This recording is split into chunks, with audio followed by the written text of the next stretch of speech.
निम्न मिश्र धातु इस्पात की फोर्जिंग के लिए तापमान होना चाहिए। Option D 1100 degree centigrade. लो मिश्र धातु इस्पात की फोर्जिंग के लिए तापमान 1100 डिग्री सेल्सियस होना चाहिए। स्मिथ की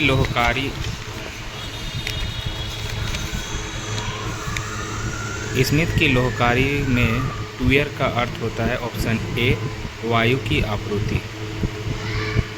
प्लेन कार्बन इस्पात की लोहकारी इस तापमान पर की जाती है option D 1300 degree centigrade.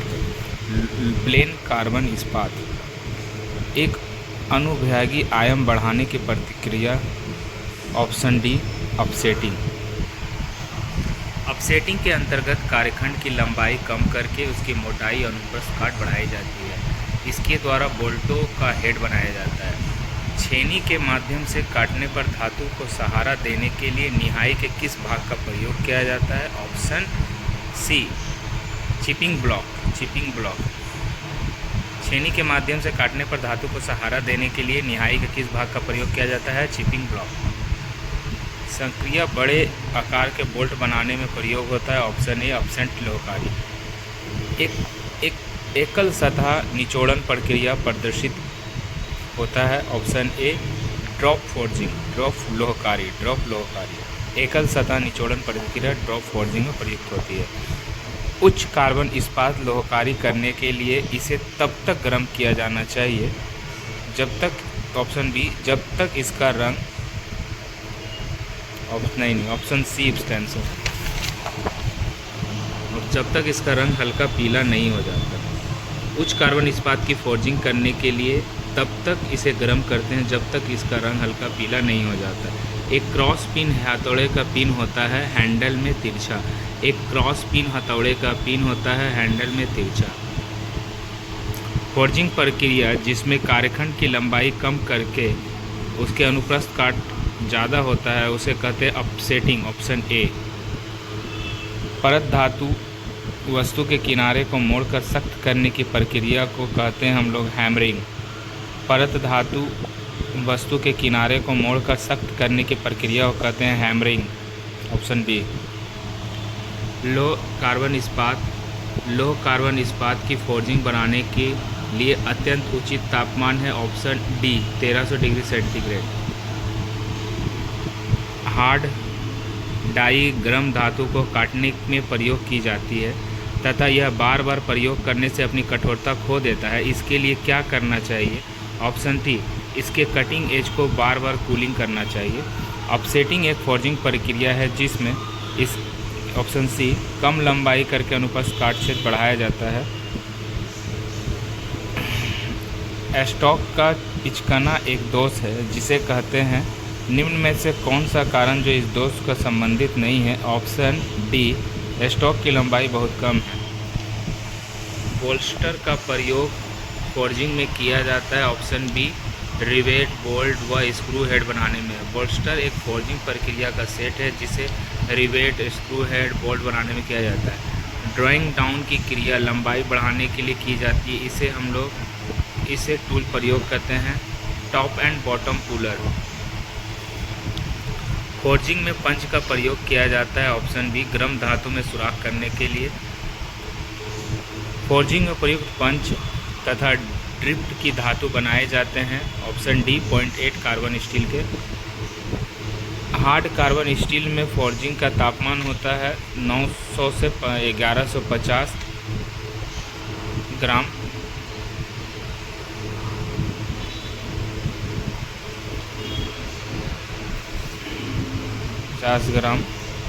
High speed steel के लिए फोर्जिंग तापमान रखा जाता है ऑप्शन डी 950 से 1150।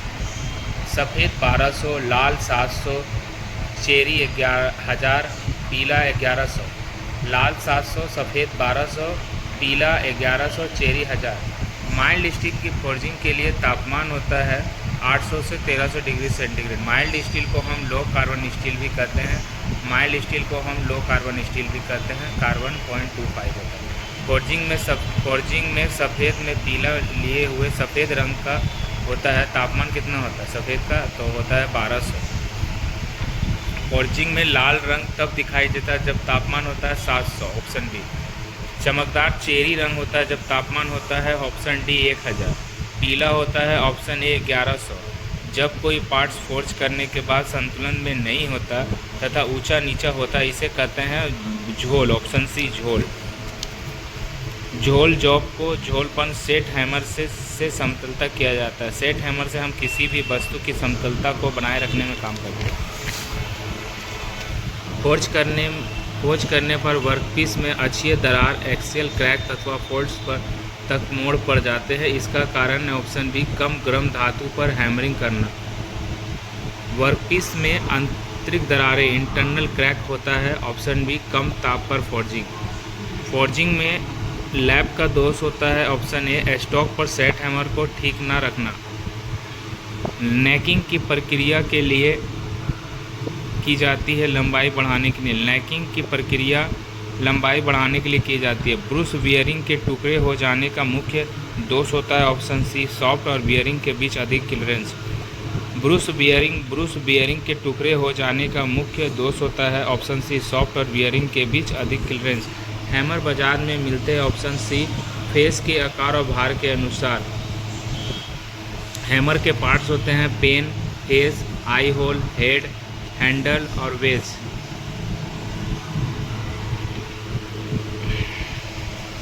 निहाई की मोटाई सीमा, ऑप्शन ए, 20 से 25 मिलीमीटर। निहाई 20 से 25 मिमी की मोटाई में सीमा होती है। लोहार निहाई प्राय पिटावा लोहा की बनी होती है। शक्ति हथौड़ा आरी में कंचक घटित होता है, ऑप्शन ए, अग्र स्टॉक। शक्ति हथौड़ा आरी में कंचक अग्र स्टॉक में घटित होता है। एक फीटर के लिए पसंदीदा हथौड़ा है, ऑप्शन ए, ball pin hammer. Ball pin hammer का वजन होता है 0.2 kg से 2 kg तक। इसके दस्त की लंबाई 30 से 40 सेंटीमीटर थी। निहाई का क्या उपयोग होता है? निहाई का उपयोग होता है, ऑप्शन सी, फिटिंग। निहाई मतलब एनविल टेकन व सहरने के लिए प्रयोग होता है, जो पिटावा लोहा का बना। हथौड़ा किस सामग्री का बना होता है? Option C, medium carbon steel के बने होते हैं। हथौड़ा का निर्माण मीडियम कार्बन स्टील के बने होते हैं। ऊपर इसको पेन, हेड, आई होल, नेत्र, पृष्ठ, फेस, हैंडल, ठीक है। कीलक को फैलाकर कीलक के शीर्ष बनाने के लिए किस प्रकार के हथौड़े का प्रयोग किया जाता है? तो बॉल पिन हैमर का। कील को फैलाकर बॉल पिन हैमर।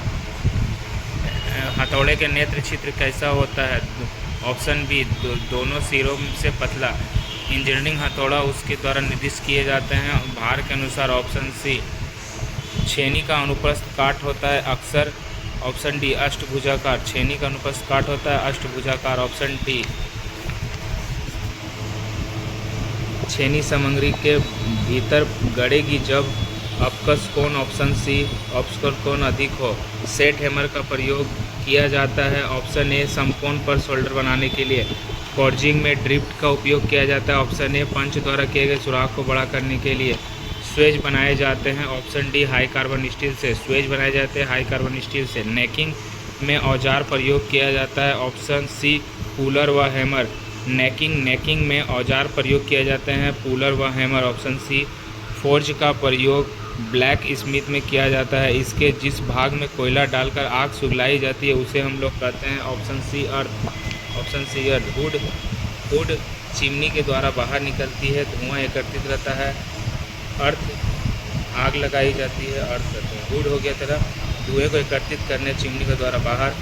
ट्यूबर्स ईंधन और आग हवा का पहुंचना। ट्यूशन का था टैंक जॉब को ठंडा करने के लिए। फोर्ज में कूलिंग टैंक रखा जाता है ताकि, ऑप्शन बी, नोजल व या ट्विन को ठंडा रखने के लिए। फोर्ज के डाई ट्यून को गर्मी से बचाने के लिए, ऑप्शन सी, फायर क्लेम से ढका रहता है।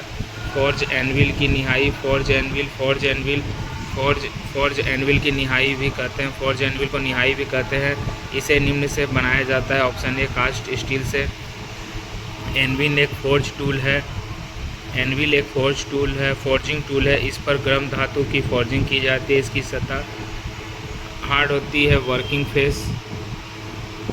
फेस एनविल का स्टैंड बनाया जाता है, ऑप्शन ए, कास्ट आयरन का। एनविल कास्ट आयरन का बनाया जाता है।